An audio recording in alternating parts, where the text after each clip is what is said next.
नहीं है। अब आते हैं फॉर्मूला मास की ओर। देखो फॉर्मूला मास का जो कॉन्सेप्ट है वो बेसिकली किन के लिए एप्लीकेबल है? This is applicable for the solids जो लेटिस फॉर्म में होते हैं, जैसे कि NaCl। मैं आपको आपकी जानकारी के लिए बता देता हूं कि NaCl की स्ट्रक्चर आप लोगों ने सॉलिड स्टेट में पढ़ी होगी। कैसी होती है NaCl की स्ट्रक्चर सॉलिड स्टेट में? कैसी होती है? ऐसी होती है ना कि कॉर्नर पे देखो क्लोरीन होते हैं, कॉर्नर पे क्लोरीन एटम्स होते हैं।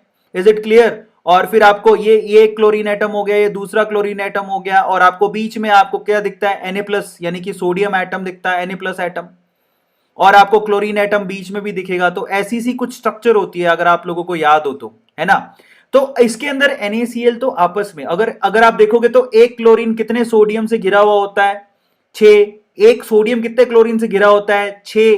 तो हमको ऐसे थोड़ी है कि हमको 6 सोडियम कैलकुलेट करने पड़ेंगे और 6 क्लोरीन कैलकुलेट करने पड़ेंगे, नहीं। अगर आप देखोगे तो एक सोडियम 6 क्लोरीन से घिरा रहता है और एक क्लोरीन भी 6 सोडियम से घिरा रहता है। तो 6:6 को सिंप्लीफाई करो, वो क्या निकल के आएगा? 1:1। तो आपको सिंप्लीफाई करने के बाद तो सिंप्लीफाइड फॉर्मूले का ही आप लोगों को मास कैलकुलेट करना होता है। उस हिसाब से एक सोडियम के एटम का मास होता है 23, क्लोरीन के एक एटम का मास होता है 35, टोटल मिला लोगे तो वो होगा 58.5। तो ये जो फॉर्मूला मास का जो कॉन्सेप्ट आया है, जिसकी यूनिट भी AMU ही होती है या फिर ग्राम पर मोल ही होती है। AMU को आप ग्राम पर मोल से भी कंपैरिजन कर सकते हो।